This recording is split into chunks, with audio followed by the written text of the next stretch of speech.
Hello listeners, welcome to Lakshmi talks YouTube channel. ఈరోజు నేను మీకు చెప్పబోయే కథ పేరు దండాల రాముడు. రాముడనే వాడికి జమీందారు దివాణంలో బంట్రోతు పని దొరికింది. అందుకు సాయపడిన చల్లమయ్య వాడితో, నువ్వు మంచివాడివే, కానీ మర్యాద తెలియదు నీకు. జమీందారు గారు కనబడగానే వెంటనే దండం పెడుతుండాలని మాత్రం మర్చిపోకు అంటూ ప్రత్యేకంగా చెప్పాడు.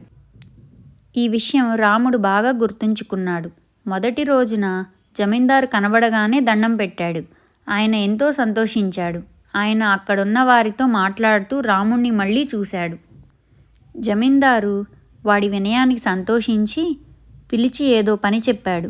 పని ముగించుకొని వచ్చి రాముడు జమీందారుకు మళ్ళీ దండం పెట్టి పని అయినట్టు చెప్పాడు.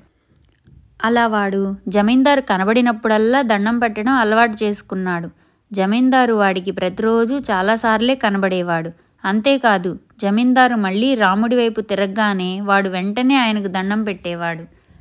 జమీందారు వాడి వినయానికి మెచ్చి తనకు అంగరక్షకుడుగా నియమించాడు. అప్పటి నుంచి వాడు జమీందారు వెన్నంటే ఉండసాగాడు. మామూలుగా జమీందారు ముందు నడుస్తుంటే రాముడు వెనకాలే నడిచేవాడు. వాడితో ఏమైనా చెప్పాలని తల వెనక్కు తిప్పితే రాముడు వెంటనే ఆయనకు దండం పెట్టేవాడు. ఏదైనా ఆలోచిస్తున్నప్పుడు జమీందారుకు అటూ ఇటూ పచారులు చేయడం అలవాటు. రాముడు అక్కడే నిలబడి ఆయన వెనక్కు తిరిగి తన వైపుకు వచ్చినప్పుడల్లా వాడు ఆయనకు దండం పెట్టేవాడు. ఒకసారి జమీందారుకు మెడనొప్పి చేసింది. మెడకు వ్యాయామం కావాలని రోజు కాసేపు ఆయన మెడను కుడి పక్కకు ఎడమ పక్కకు తిప్పుతూ ఉండాలని వైద్యుడు చెప్పాడు. అలాంటి సమయాల్లో రాముడు ఆయన కుడి పక్కనే ఉండి ఆయన తలను కుడిపక్కకు తిప్పినప్పుడల్లా దండం పెట్టేవాడు. రాముడి దండాల గురించి దివాణంలో అందరికీ తెలిసిపోయింది. ఎందుకంటే వాడు దండాలు పెడుతున్నది సాక్షాత్తు జమీందారుకు. జమీందారు కూడా దండాలు వద్దని రాముడికి చెప్పలేదు. చూస్తూ చూస్తూ తనకు లభించే దండాలను తగ్గించుకోవడం ఏ ప్రభువుకు మాత్రం ఇష్టముంటుంది? ఒకరోజు తెల్లవారుజామున జమీందారు ఊరుకు సమీపంలో ఉన్న పొలాలకేసి వెళ్తున్నాడు. రాముడు ఆయనను అనుసరించి నడుస్తున్నాడు. అలా కొంత దూరం వెళ్ళాక ఉన్నట్టుండి దొంగ ఒకడు వెనక నుంచి వచ్చి రాముడి కాలు మీద తన్నాడు. రాముడు కిమ్మనకుండా కింద పడ్డాడు. అదే అదునుగా దొంగ ముందుకు వెళ్ళి జమీందారు మెడలోని గొలుసును గుంజుకున్నాడు. ఆయన ఉలిక్కిపడి వెనక్కు చూస్తే కింద పడి ఉన్న రాముడు ఆయనకు దండం పెట్టాడు.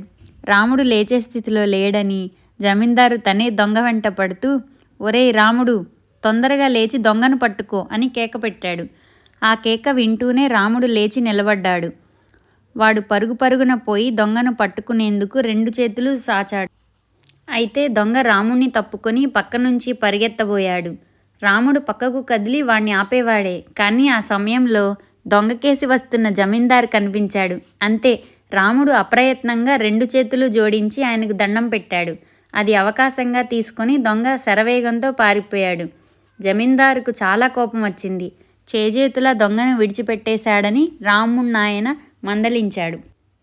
అయితే రాముడు చేతులు జోడించి, అయ్యా, తమరు కనబడితే దండం పెట్టకుండా ఉండలేను.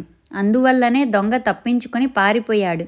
నేను దండం పెట్టడం తప్పైతే చెప్పండి, అలవాటు మానుకునేందుకు ప్రయత్నిస్తాను అన్నాడు. నీ దండం వల్ల 3 కాసుల బంగారు గొలుసు పోయింది అన్నాడు జమీందారు కాస్త కోపంగా. వెంటనే రాముడు, ఆ దొంగ ముఖం నేను చూశాను. వాడు మనూరివాడే, పేరు తెలియదు. మళ్ళీ మళ్ళీ చూస్తే గుర్తుపట్టగలను. కాబట్టి తమరు చాటింపు వేయించండి. రాముడు దొంగను గుర్తుపట్టాడని మర్యాదగా గొలుసు ఇచ్చేస్తే తమరి విషయాన్ని అంతటితో వదిలిపెట్టేస్తారని, లేకుంటే ఊరందరినీ సమావేశపరచి అసలు దొంగను పట్టి కఠినంగా శిక్షిస్తానని ఊరి వాళ్లకు తెలియజేయండి అన్నాడు. జమీందారు ఆ విధంగా చాటింపు వేయించాడు. మర్నాటికల్లా ఎలా వచ్చిందో ఆ గొలుసు జమీందారు పట్టె మంచం మీద పడి ఉన్నది. జమీందారు రాముడి సలహాను మెచ్చుకొని, నా గొలుసు దొరికింది కానీ దొంగ ఎవడో వాడికి నా కొలువులో పనిచేసే వాళ్లతో పరిచయం అయింది. నువ్వెలాగైనా అలా వాణ్ణి గుర్తుపట్టి నాకు తెలియజేయి అన్నాడు. దానికి రాముడు ఒక క్షణం తటపటాయించి, అయ్యా, నిజానికి నేను దొంగ ముఖం సరిగ్గా చూడలేదు. నా దండం వల్ల తమరి గొలుసు పోయిందని బాధపడి తమరిక నన్ను దండం పెట్టనివ్వరేమోనన్న దిగులుతో మెదడుకు బాగా పదును పెట్టి ఆ ఉపాయం ఆలోచించాను. నేను దొంగను గుర్తుపట్టలేనని నాకు తెలుసు. కానీ దొంగకు తెలియదు కదా, పట్టుబడితే తమరు కఠినంగా శిక్షిస్తారని భయపడి వాడు గొలుసును తమకు చేరే ఏర్పాటు చేశాడు అన్నాడు. నీ చేతులకు దండాలే కాదు, నీ బుర్రలో ఉపాయాలు దండిగానే ఉన్నవి. నువ్వు దొంగను సరిగ్గా చూడనప్పుడు విషయం నాకైనా చెప్పలేదేం అని అడిగాడు జమీందారు. అయ్యా, అసలే తమరు నా మీద కోపంగా ఉన్నారు. అప్పుడు దొంగ ముఖం చూడలేదని చెప్పడం మంచిది కాదు. అదీ కాక నేను దొంగ ముఖం చూశానన్నాను కాబట్టే తమరు చాటింపు వేయించారు, లేకుంటే తమరు నా ఉపాయం మీద నమ్మకముంచేవారు కాదు అన్నాడు రాముడు. జమీందారు వాడి తెలివిని సమయస్ఫూర్తిని మెచ్చుకొని, ఒరేయ్, నాకిప్పుడెంతో సంతోషంగా ఉంది.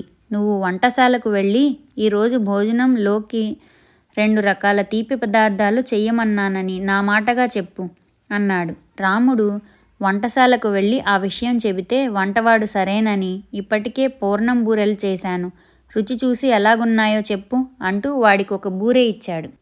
రాముడది తిని ఆశ్చర్యపోయాడు. అలాంటి రుచికరమైన బూరె అంతవరకు వాడెక్కడా తిని ఉండలేదు.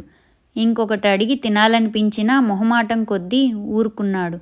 అయితే వాడి అదృష్టం కొద్దీ తన దగ్గర తిరిగి వచ్చిన వాణ్ణి కొద్ది క్షణాలకే మళ్ళీ జమీందారు వంటశాలకు పంపాడు. వంటవాడు వాడికి ఇంకొక బూరె రుచి చూపించాడు. ఆ రోజు జమీందారుకేమైందో రాముణ్ణి ఆగకుండా వంటశాలకు పంపుతూనే ఉన్నాడు. వెళ్ళినప్పుడల్లా రాముడికి వంటవాడొక బూరె రుచి చూపించసాగాడు. 10-12 బూరెలు తినేసరికి రాముడికి మొహం మొత్తి ఇంక వద్దన్నాడు. వద్దనకూడదు, ఇది నాకు జమీందారు గారి ఆజ్ఞ అన్నాడు వంటవాడు. అస్తమాను బూరెలే తినలేకపోతున్నాను, పోనీ ఇంకేమైనా రుచి చూపించు అని రాముడు వంటవాణ్ణి వేడుకున్నాడు. ఏమో మరి, జమీందారు గారు నీకు బూరెలే రుచి చూపించమన్నారు, మరేమైనా వంటకం కావాలంటే పోయి ఆయన్నే అడుగు అన్నాడు వంటవాడు విసుగ్గా. రాముడు మరి బూరెలు తినలేక జమీందారు గారి దగ్గరకు వెళ్ళి ఆ సంగతి చెప్పాడు. బూరెలు నీకు చాలా ఇష్టం కదా అన్నాడు జమీందారు. అయ్యా, ఇష్టమే కానీ ఒకే రోజున ఇన్ని తింటే మొహం మొత్తుకుతుంది నాకు కదా అన్నాడు రాముడు. ఆ జవాబు విని జమీందారు చిరునవ్వు నవ్వి, ఒరే, నువ్వు నా మనసుకు ఆహ్లాదం కలిగించాలని దండం పెడుతున్నావు. అది నాకిష్టం. నేను నీ పొట్టకు ఆహ్లాదం కలిగించాలని బూరెలు పెట్టించాను. అవి నీకిష్టం. మనసుకైనా మనిషికైనా మితిమీరితే మొహం మొత్తుతుంది. తెలుసుకున్నావు కదా అన్నాడు జమీందారు. అప్పటికి రాముడికి అసలు విషయం అర్థమైంది. ఆ రోజు నుంచి వాడు జమీందారుకు రోజుకు 2 సార్లే దండం పెడుతూ పరిమితిని పాటించసాగాడు.